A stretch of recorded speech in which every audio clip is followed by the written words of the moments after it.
Assalamualaikum warahmatullahi wabarakatuh. Semangat pagi, salam literasi. Apa kabar hari ini? Semoga semuanya dalam keadaan sehat, sehingga bersemangat untuk sukses, bersemangat untuk menunjukkan prestasi dan akhlak mulia. Pada kesempatan yang berbahagia ini, kita akan sama-sama belajar untuk menjadi insan yang lebih terampil menulis teks cerpen. Kita akan belajar bersama Ibu Ratna Mudaningrum dari SMP Negeri 1 Cisaat, Kabupaten Sukabumi, Provinsi Jawa Barat. Inilah kompetensi dasar yang ingin kita capai. Yang pertama, mampu menelaah struktur dan kebahasaan cerita pendek yang dibaca atau didengar. Dan yang kedua, mengungkapkan pengalaman dan gagasan dalam bentuk cerita pendek dengan memperhatikan struktur dan kebahasaan. Apa sih cerpen? Semua pasti sudah paham, cerpen adalah cerita pendek, sebuah karya sastra pendek yang bersifat fiktif dan mengisahkan suatu permasalahan yang dialami oleh tokoh secara ringkas.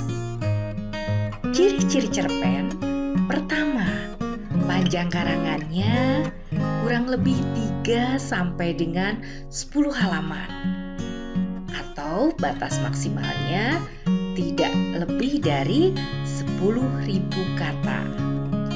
Yang kedua, ceritanya singkat, pendek, padat, dan bermakna. Berikutnya, ceritanya fiktif atau rekaan, habis dibaca sekali duduk, penokohannya sangat sederhana, singkat, dan tidak mendalam. Sumber ceritanya dari kehidupan sehari-hari, mengangkat masalah tunggal kehidupan pelaku atau tokoh. Kemudian tokoh-tokohnya mengalami konflik sampai pada penyelesaian. Ciri yang ke-9, penggunaan kata-katanya khas dan mudah dikenal oleh masyarakat. Lalu meninggalkan kesan mendalam dan efek terhadap perasaan pembaca. Ciri berikutnya menceritakan suatu kejadian dari terjadinya perkembangan jiwa dan krisis. Dan ciri yang terakhir, beralur tunggal dan lurus. Ciri kebahasan teks cerpen: pertama, memuat kata sifat yang mendeskripsikan pelaku seperti penampilan fisik atau kepribadian tokoh yang diceritakan dalam cerpen. Yang kedua, memuat kata keterangan untuk mendeskripsikan latar waktu, tempat, dan suasana. Ciri yang ketiga, menggunakan kalimat langsung dan juga kalimat tidak langsung untuk menulis percakapan di dalam cerpen. Kemudian bisa menggunakan pilihan kata yang bersifat konotasi atau bermakna kiasan. Bahasa yang digunakan tidak baku atau tidak formal dan bisa menggunakan gaya bahasa perbandingan, pertentangan, pertautan, atau perulangan. Bagaimana struktur teks cerpen? Yang pertama, orientasi, yaitu pengenalan latar cerita atau bagian pendahuluan dalam sebuah cerita.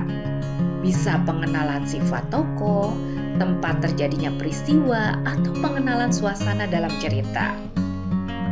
Struktur yang kedua, komplikasi, bagian yang memuat masalah konflik dalam cerita. Ini bisa konflik lahir atau istilah lainnya konflik fisik, bisa konflik batin atau psikis, atau konflik ide yang kita kenal dengan istilahnya debat. Masalah ini mulai timbul karena sebab akibat rangkaian peristiwa, kemudian sampai pada klimaks atau puncak cerita. Struktur berikutnya adalah evaluasi, yaitu penurunan masalah mulai dari struktur konflik itu dari klimaks sampai dengan mendapatkan penyelesaian dari konflik tersebut. Dan struktur berikutnya resolusi atau penyelesaian masalah, yaitu struktur teks yang mengungkapkan solusi yang dialami tokoh atau pelaku. Apa saja unsur pembangun teks cerpen? Yang pertama, tema cerita. Dalam sebuah karya sastra, tema ini biasanya bersifat mengikat dan merupakan gagasan pokok atau ide pikiran tentang suatu hal. Yang kedua, alur cerita atau plot. Plot atau alur itu suatu rangkaian kejadian dalam cerita yang disusun sebagai urutan bagian-bagian dalam keseluruhan cerita. Yang ketiga, tokoh dan penokohan, atau istilah lain dari penokohan ini, watak atau karakter. Penokohan itu bagaimana cara pengarang menggambarkan karakter tokoh-tokoh dalam cerita. Sementara tokoh adalah orang atau pelaku yang berperan dalam sebuah cerita. Latar itu keterangan mengenai ruang, waktu, serta suasana terjadinya peristiwa. Maka ada latar tempat, latar waktu, serta latar suasana. Latar tempat mengacu pada lokasi terjadinya peristiwa, latar waktu mengacu pada masalah kapan terjadinya peristiwa, sementara latar suasana mengacu pada hal-hal yang berhubungan dengan bagaimana suasana saat peristiwa itu terjadi. Sudut pandang. Nah, sudut pandang itu adalah cara pengarang menempatkan dirinya terhadap cerita atau dari sudut mana pengarang memandang ceritanya. Bisa dia posisinya sebagai orang pertama. Artinya, dia itu atau pengarang seakan-akan terlibat dalam suatu cerita dan bertindak sebagai tokoh. Biasanya menggunakan kata ganti aku atau saya. Nah, pilihan yang berikutnya, pengarang sebagai orang ketiga. Biasanya menggunakan kata ganti orang ketiga seperti dia, ia, atau nama orang yang dijadikan sebagai titik berat cerita. Yang keenam, amanat. Amanat adalah pesan atau pelajaran yang berharga yang terdapat di dalam cerita, bisa tersirat maupun tersurat. Nah, bagaimana langkah-langkah menulis cerita pendek? Yang pertama, observasi atau pengamatan dan menentukan tema. Melakukan observasi dengan cara pengamatan atau penelitian atau mengungkap pengalaman. Ini dapat memunculkan tema tertentu. Observasi dapat dilakukan dengan melihat suatu peristiwa, mendengar cerita dari orang lain, atau berdasarkan pengalaman pribadi. Langkah yang kedua, tentukan latarnya, tokohnya, sudut pandang, serta konflik. Nah, ini dituliskannya berdasarkan apa? Berdasarkan hasil observasi. Yang ketiga, menyusun rangkaian peristiwa atau yang kita kenal dengan istilah merangkai alur. Peristiwa demi peristiwa yang akan kita lakukan yang akan kita ceritakan dimainkan nanti dengan latar tertentu. Berikutnya, memilih kata-kata. Mengembangkan peristiwa menjadi cerita pendek dengan pilihan kata yang menarik. Nah, pilihan kata yang digunakan sesuaikan dengan sasaran pembaca cerpen. Apakah remaja, anak-anak, atau orang dewasa. Nah, setelah semuanya terkumpul, buatlah naskah cerita pendek dalam bentuk konsep atau draft. Selanjutnya, lakukan proses pengetikan. Setelah melakukan proses pengetikan, lakukan proses swasunting atau menyunting oleh diri sendiri. Jangan lupa gunakan kamus, gunakan PUEB atau Pedoman Umum Ejaan Bahasa Indonesia untuk menyuntik teks cerita pendek yang telah Anda susun. Salam literasi. Semangat berkarya, selamat, pasti semuanya bisa. Semangat sukses ya. Salam sehat, ingat, walaupun belajar dari rumah, tetap jagalah protokol kesehatan. Semoga masa pandemi segera berlalu. Salam sehat, salam bahagia.